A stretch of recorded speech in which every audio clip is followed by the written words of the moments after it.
Look, quality fans of a high quality playoff team, whomever that team may be. Welcome back. Bracket challenge listed below. Not even sure if you can join it by the time this video comes out, but hey, we're going for it. Let's talk about the preview for the Devils and the Canes, another series that could be kind of lopsided, but it feels like these matchups are really fun. It still feels like this first round is very fun. Let's go over a couple of rules real quick. First of all, I focus more on the 3 or so months leading up to the playoffs. Most of the data I'll use will be focused on that. I think it gives a better snapshot of where a team is in most cases. The advanced analytics I am using are from naturalstattrick.com. The home ice means nothing to me, next to nothing to me, outside of extreme cases like the Canes, and the Canes have it, so they're fine. And then the predictions at the end are mostly bullcrap. I am just having fun out here, which I'll explain when we get there. So let's talk about this series from the eyes of a diehard Flames fan. I don't know why my voice cracked. I'm in my 30s. That's kind of sad. The lead up to the playoffs, two very different trajectories. There's a 2-2-0 record for each team against each other this year, but their last game was late December. Things have changed. Things have changed. We'll talk about the Canes first before we get to all the negative stuff.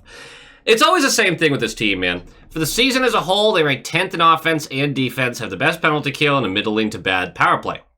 I was so excited about the Rantanen addition because it felt like they finally had that scoring that they didn't have previously, but that didn't work out. I feel like most Canes fans are kind of just sort of paying attention during this, kind of sort of just paying attention during the season, like not super into it, because they're always in the mix now, just every year. But the pressure is really building for a breakthrough in the playoffs. And it's the worst kind of pressure because it's not just pressure to get to the second round, which they always do. Or even to get to the conference finals, which have been multiple times over the past few years. A bunch of years, whatever. They want a finals appearance. And who doesn't, right? They want that. But they keep coming close, but can't get over the hump. The hump, by the way, is to be one of the best two teams in the NHL. No big deal. Like, I do think sometimes fans forget, and the Bruins fans are super bad about this too, is it's all or nothing. I get that. But when a team gets to the finals or conference finals and they lose, and everyone's like, we need to do something about this front office or something along those lines, right? You sit there and go like, you're one of the 4 final teams left in the league and one of just the most competitive leagues in the world. A game that every bounce matters. I mean, it just, the pressure to get to the finals and win a cup, for it to be this high for this team because they keep coming so tantalizingly close.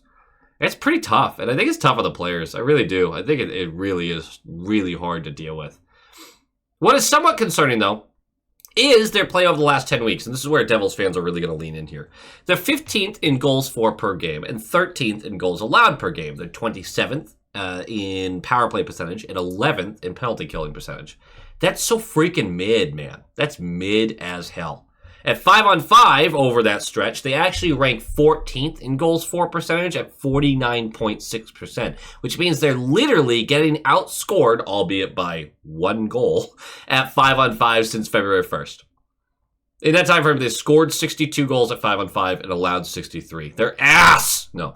They've also been locked into second place in their division for weeks, so it's kind of tough to get a really good read on how much it's affected them. The somewhat good news is the underlying analytics say they should be better. It's the same thing every year with this team, man. Same thing every year. They're ranking 5th in expected goals for percentage through that time frame. I'm just kind of sick of hearing about it, though, because their style of shot heavy, volume heavy, not a lot of high danger, but just keep getting pucks to the net, and then elite shot suppression. That style leans itself super well to advanced analytics because more pucks to the net, you incrementally increase that expected goals, but not every expected goal is created equal. There's still a long way to go with these analytics, a long way to go with these stats. So I don't know. I'm sick of the yada, yada, yada about like, well, their underlying numbers. Like, great. Win a cup. Win a cup. Again, not fair because they are consistently one of the best teams in the league and they just need a bounce. They just need a bounce. In the conference finals, they need more of a bounce because they've been swept over and over and over again in the conference finals. But they need a couple of bounces. Look, I really like the Canes. I do. I'm on their bandwagon most years, but it feels like every year I'm talking about how their underlying numbers point to a team that should be even more dominant than it already is. And every year they face a fairly disappointing playoff exit. And with each year, no matter how far they go, the exit just hurts more and more. Now let's talk about the Devils, who have something to actually complain about. The start of the season was brilliant for the Devils, and it was a very easy thing to predict, by the way. Through January 1st, the Devils had the 11th ranked offense, 3rd best defense, 2nd best power play, and 7th best penalty kill, with a team save percentage ranking in the top 10. A season from hell, riddled with injuries the previous year, was a distant memory, until it wasn't. 2/3 through the season, Jack Hughes went down with a season-ending shoulder injury. The news that his season was over was official the first week of March. A few days later, Dougie Hamilton went down for the remainder of the regular season with a lower body injury. He returns for round 1, but unlikely he'll be 100%. On top of that, Siegenthaler, one of my favorite names in the league, continues to be out from his injury in early February, though he's been skating on his own this week, but there's no real time frame for him getting back for the first round, which, by the way, was really difficult. Do they not have a beat reporter? I couldn't find anyone to actually report whether or not this guy was close or not. That was a pain in the ass. Since the beginning of February, it's been a very different Devils team, as you might imagine, with the injuries. The 28th ranked offense and a 14th ranked defense through that time, which becomes even more glaring when their special teams are ranked 4th. Both on the penalty kill and power play, 4th best in the league, even without Hughes and Dougie Hamilton. That's how bad the 5-on-5 play has been, ranking 27th in goals for percentage through that stretch, which is unfortunately directly in line with their expected results when looking at underlying numbers. A hot power play can propel you to a deep playoff run. Not if you're giving it all back at 5-on-5, though.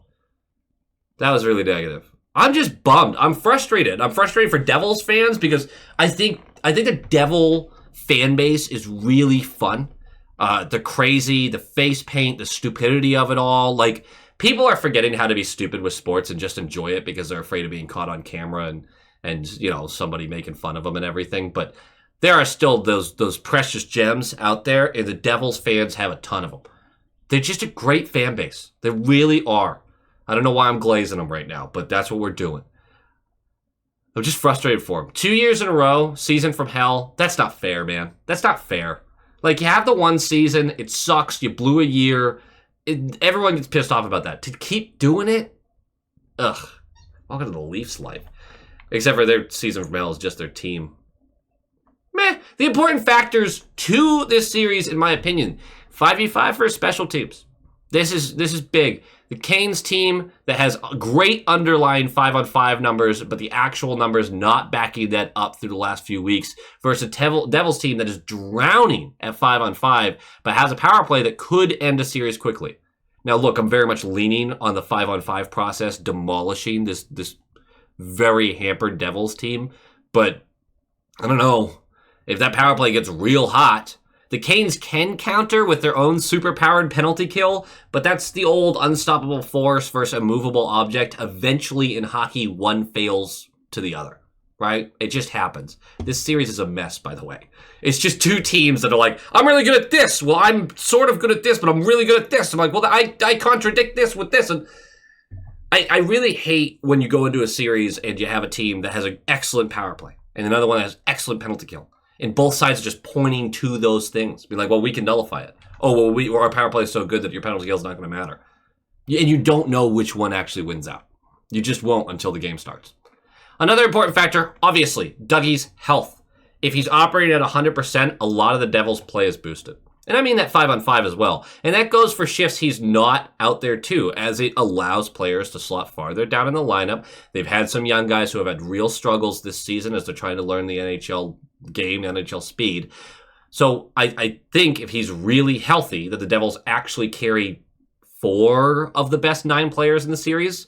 Sounds pretty good. Sounds a lot better than 3 of the best 9, doesn't it? The Devils need every advantage they can get, and Dougie has the ability to break a game open. They need him 100%, though, and I don't think he is 100%. My prediction? The Canes have advantages everywhere, but on the power play. They're healthier. They've got better depth thanks to that little fact. Their defensive core is more stout, and they have more players who can break a game open. I have a hard time counting out the Devils thanks to the vaunted power play and Nico Hischier's just elite two-way play, along with Jesper Bratt and Timo Meier. And they have really good players, but there's too much depth on the other side. There's too much health on the other side. There's too much process 5-on-5 on the other side. I'm going Canes in 6. Going Canes in 6. Let's go Canes. Ugh. And of course, here at the end of the video, I love to give some shout outs to the fantastic high quality inspectors who help support the channel and keep this running. I super appreciate every single one of you, from the role player tier, the top line tier, and of course the all-star tier.